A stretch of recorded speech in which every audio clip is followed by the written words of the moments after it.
আরে ভাই তুই কেডা? তোর আমার টিনা চিনা লাগবো হালার প্রতিবন্ধী টিকটকার। তুই পোলালে আয়া টিকটকে ভিডিও বানাস কেমনে হালার মাদার চোদ টিকটকার মাগি হালার পুত। তোর তো বেটা পোলা মানুষের ভিতরে যাস, তোর যদি বইরা দেয় তুই তোকে তো কিছুই করতে পারবি না হলো মাদার চোদ টিকটকার হালার বাইন চোদ। তো বেটা মাথায় সেন্স নাই, বুদ্ধি নাই তোকে বেটা। তো পোলালে কেমনে টিকটক বানাস তোরা? হ্যাঁ এটা আমার কত, তোরা কেমনে টিকটক বানাস পোলালে? তো হ্যালো গাইস, এক্সাসিগুলের অডিয়েন্সরা, কী খবর তোমাদের, কী অবস্থা? তো আজকে আমরা নতুন একটা বড় মতো নতুন একটা ভিডিও নিয়ে আপনাদের মাঝখানে হাজির হয়েছি। তো আজকে আমরা কিছু টিকটকারকে দেখাবো যারা টিকটকে গিয়ে অশ্লীল ভিডিও বানায়। তো চলেন।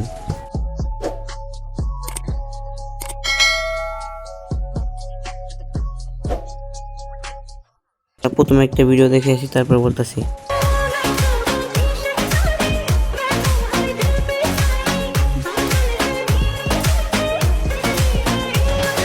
তো গাইস, এই ভিডিওতে আপনি কি দেখতে পেলেন? আমি যা দেখছি তাই দেখতে পেলেন নাকি? তো যেটা দেখতে পাচ্ছেন তাতে ফটাফট কমেন্টে বলেন। তো আমরা নেক্সট আরেকটা ভিডিও দেখে আসি, তারপর বলতেছি। কি ভাইয়া, ফেসটা চিনা চিনা লাগে। তো গাইস, আমি বলতেছিলাম যে এদের কাছ থেকে আপনারা সবসময় দূরে থাকার চেষ্টা করবেন। আর পারলে আপনারা টিকটক নামের বস্তির প্ল্যাটফর্মটা ছেড়ে দিন। ছেড়ে দিয়ে আপনারা ইউটিউবে বা অন্য অনেক প্ল্যাটফর্ম আছে যেটাতে আপনার ভালো ভালো কন্টেন্ট বা ভিডিও দেখতে পারবেন। কিন্তু এই টিকটক নামের বস্তির প্ল্যাটফর্মে যে একবার আসক্ত হয় সে মনে করে যে বস্তি থেকে যায়, কারণ তাদের মাথায় একটা ভূত ঢুকে যায় প্রতিবন্ধী হওয়ার। তো কচু পাতা যেরকম পানিতে ভিজে না, সেরকম টিকটকারদের মাথায় কোনো বুদ্ধি থাকে না, তারা গোবর দিয়ে ভরা তাদের মাথায়। তো আপনারা পারলে এই টিকটক নামের প্ল্যাটফর্মটা ছেড়ে দিবেন। আর মনে করে যে অন্য কোনো কি ভিডিও আছে যেগুলো আপনারা দেখে আপনারা মোটিভেশন হতে পারেন, আপনারা অনেক কিছু করতে পারেন ফেসবুক।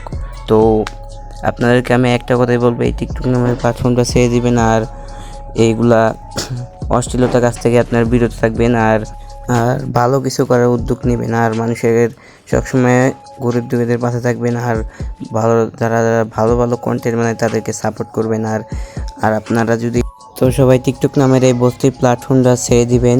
তো তাড়াতাড়ি পারেন ছেড়ে দেওয়ারই চেষ্টা করেন, না হলে আপনার জীবনে অনেক বড় একটা ভুল হয়ে যাবে, কারণ এগুলো অশ্লীলতা কাজ। তো এগুলো কাজ করলে আপনারই ক্ষতি। তো আমরা আপনাদেরকে বলছি যে এগুলো কাজ থেকে বিরত থাকবেন আর যত তাড়াতাড়ি পারেন ভালো কাজ করবেন আর মানুষের পাশে থাকবেন। তো আপনারা ভালোর জন্য আমরা বলতেছি। তো যদি পারেন ছেড়ে দিবেন, না পারলে আপনারা আপনাদের মতো বস্তির কাজ করবেন, সমস্যা নেই। তো আজকের মতো এই ভিডিওটা এতটুকুই। তো যারা পারেন আমাদেরকে সাপোর্ট করবেন আর এইগুলা অশ্লীলতার কাজ থেকে আপনারা সবসময় বিরত থাকবেন। আল্লাহ হাফেজ।